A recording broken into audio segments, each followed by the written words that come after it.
Assalamualaikum warahmatullahi wabarakatuh. Perkenalkan, nama saya Sereni Fitriani dengan NIM D1B1181058 dari jurusan Agroteknologi kelas A Fakultas Pertanian Universitas Halu Oleo.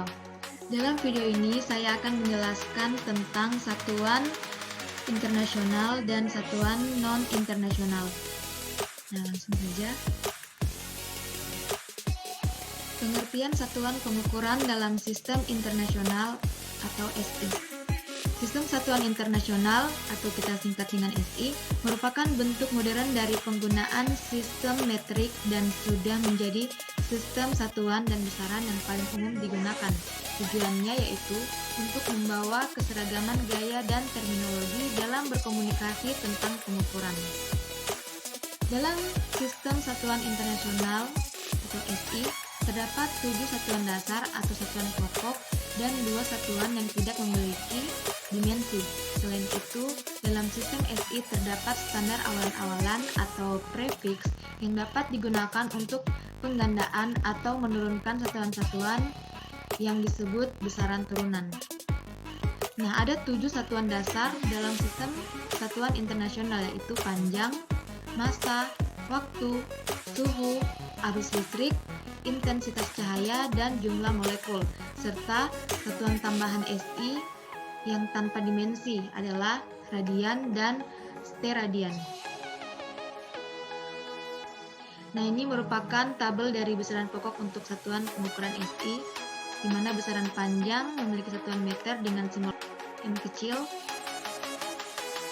Yang kedua, besaran massa dengan satuan kilogram, simbolnya kg. Besaran yang ketiga yaitu waktu dengan satuan detik dengan simbol S. Besaran keempat yaitu suhu, satuan Kelvin dan simbol K kapital. Setelah itu besaran arus listrik dengan satuan ampere dengan simbol A kapital. Besaran selanjutnya yaitu intensitas cahaya dengan satuan kandela, simbol CD. Dan besaran pokok yang ketujuh yaitu jumlah molekul dengan satuan mol, simbol mol, MOL. Untuk tabelan kedua merupakan satuan SI tambahan. Yang pertama, sudut bidang datar dengan satuan radian, simbol RAD atau rad. Yang kedua, besaran sudut ruang, satuan steradian, simbol SR. Selanjutnya, satuan pengukuran non-internasional. Satuan non-internasional adalah satuan pengukuran yang tidak distandar internasionalkan. Satuan standar ini hanya berlaku di wilayah tertentu, tetapi dapat diterima oleh negara-negara lain di seluruh dunia karena nilainya yang tidak berubah. Satuan non-internasional ini perlu dikonversikan ke satuan standar internasional sehingga satuannya konsisten. Konversi satuan dilakukan dengan mendiskusikan faktor konversi yang cocok untuk membuat satuan lain ditiadakan, kecuali satuan yang kita kendaki.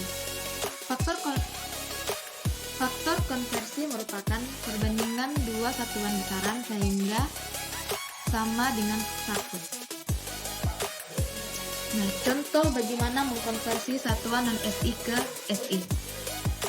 Yang pertama, satuan non-SI dari waktu umumnya sering kita temukan dalam kehidupan sehari-hari seperti menit. Contoh, untuk menjawab satu nomor soal ujian nasional dibutuhkan waktu 3 menit.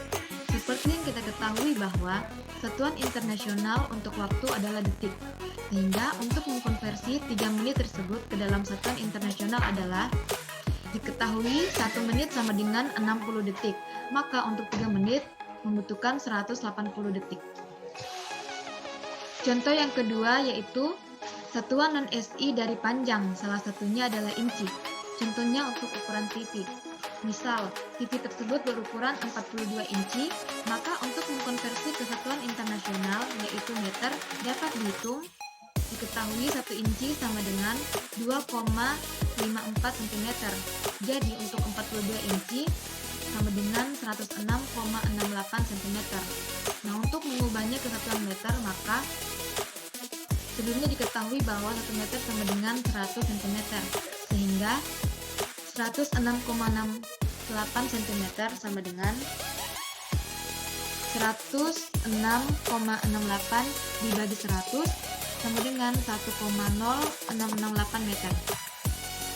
Nah, untuk contoh yang ketiga yaitu satuan non-SI dari massa, salah satunya adalah kuintal.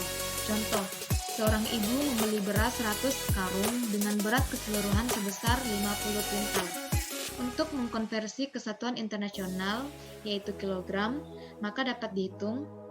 Diketahui 100 karung sama dengan 50 kuintal. Nah, 1 kuintal sama dengan 100 kg, sehingga untuk 50 kuintal sama dengan 50 kali 100, yaitu 5.000 kg.